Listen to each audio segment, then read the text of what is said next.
Shalom à tout le monde, shalom aux frères chrétiens, les bénis du Seigneur Jésus-Christ, shalom aux frères animistes, aux athées, aussi aux frères musulmans. Alors, sans plus tarder, nous allons aborder aujourd'hui un thème qui est vraiment capital dans la vie des chrétiens. Parce qu'il y a les chrétiens et il y a les religieux. Alors, pour qu'on sache aujourd'hui qui est religieux et qui est chrétien, ce thème-là va vraiment nous clarifier les choses et va nous définir en réalité de quoi il s'agit. Alors, le thème en question aujourd'hui, il est question du parler en langue. Il ne faudrait pas que les gens fassent un amalgame entre le parler en langue et le parler en d'autres langues. Le parler en d'autres langues, ça sera notre second thème. Mais notre premier thème du jour, c'est le parler en langue. Alors, comment le parler en langue se fait dans l'assemblée du Seigneur Jésus-Christ? Parce que dans l'assemblée des esprits qui ne sont pas bien, qui ne sont pas purs, il y a une autre manière de parler en langue là-bas. Mais dans l'assemblée du Seigneur, lui-même, il a donné les indices, les signes et les principes de base pour que ça soit le parler en langue selon Dieu, donc selon la Bible. Ainsi, il est écrit dans le livre de 1 Corinthiens chapitre 14, verset 2. La Bible dit: celui qui parle en langue ne parle pas aux hommes, mais à Dieu. Et pourquoi? Parce que personne ne le comprend, puisque c'est en esprit qu'il dit des mystères. Donc vous voyez déjà un point focal. Puisque quand il parle en langue là, nous on ne comprend pas. On entend le son, mais on ne comprend pas les mots qu'il est en train de faire sortir, puisque c'est en esprit. Voilà pourquoi il est important pour Dieu de nous interpréter ça forcément pour que nous on sache de quoi il s'agit. Donc, quelqu'un peut avoir le don de parler en langue et l'autre peut avoir le don d'interpréter. On appelle ça le don d'interprétation des langues. Alors, donc le verset 2 dit: celui qui parle en langue ne parle pas aux hommes, mais c'est à Dieu, car personne ne le comprend. Pourquoi? Parce que c'est en esprit qui dit des mystères. Et au verset 7 jusqu'au verset 10, la Bible prend l'exemple sur les objets inanimés. On dit même la flûte, la harpe, ne rend pas un son distinct, donc un son compréhensible, un son intelligent et intelligible là-haut. Comment on va savoir ce qui est joué sur la harpe ou sur la flûte? Vous voyez? Alors, il dit de même vous, si par la langue, vous ne donnez pas une parole distincte, comment comprendrons-nous ce que vous dites? Car en réalité, vous parlerez en l'air. Tu vois? Donc il y a le parler en l'air que les religieux font, et puis il y a le parler en langue que les chrétiens, donc les filles de Dieu, font. Alors au verset 23 de même 1 Corinthiens 14, là dit: si au moment de l'assemblée entière, tout le monde parle en langue, et qu'au même instant, il survient un homme du peuple ou bien un non-croyant, il va dire que vous êtes des fous. Parce que tout le monde, chacun prend son chemin là-bas. Maman pasteur est de l'autre côté. Riba, baba. Papa pasteur est derrière. Riga, gaga. Pianiste est là-bas, il donne son son. Go. Bon, mon frère, il faut dire que ça, c'est l'assemblée des possédés des fous.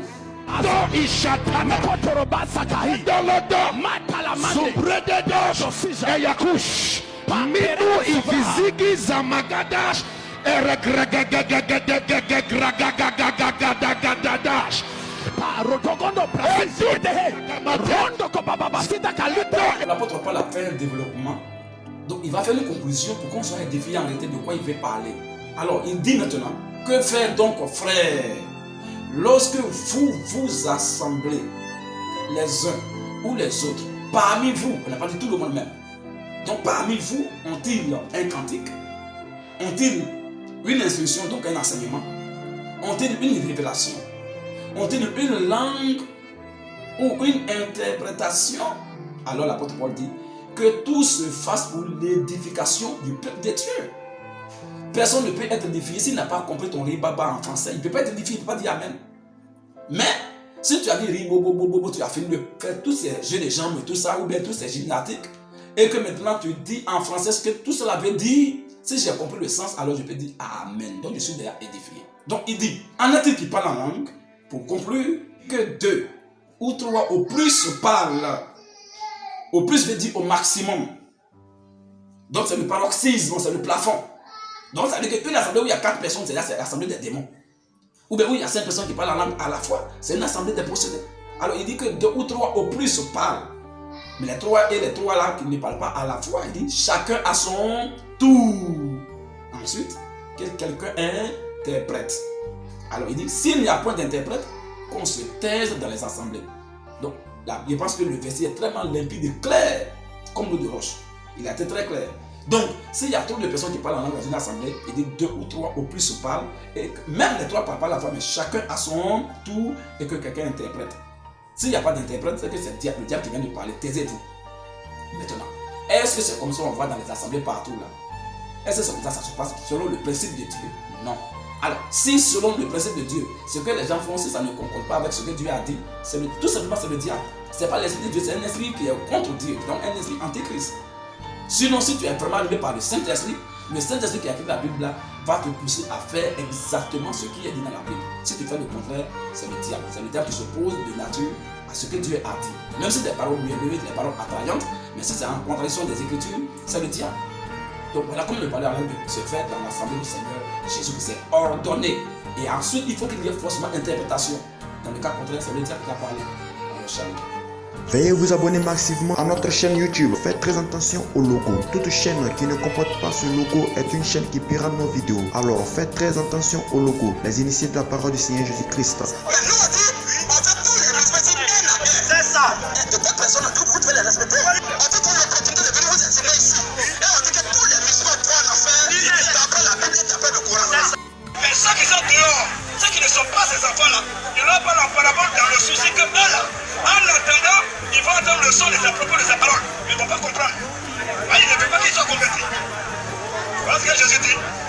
Et vous, tu vois là, vraiment, c'est mensonge d'accord. Quand tu es conscient de ça, on peut pas te secourir. On peut être vraiment très pointu, très méticulé et très rigoureux. Parce que l'heure est grave sur ce thème-là.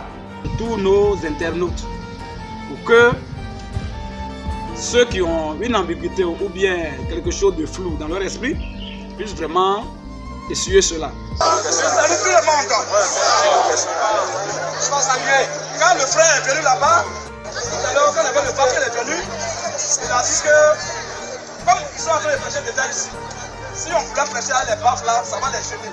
J'ai vu que c'est normal, ce qu'il a dit c'est vrai. Je lui ai dit non, on ne va même pas faire bruit parce que vous êtes déjà là. Si on se met à côté là pour parler dans le micro, c'est comme c'est une provocation. Alors, ne pas qu'il y ait une provocation ici. Moi, je lui ai dit clairement que je ne viens pas pour poser question. Pourquoi? Parce que quand on dit question, c'est quand tu veux déclarer.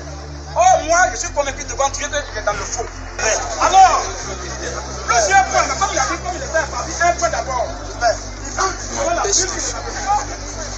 C'est le point sur le mariage selon Dieu.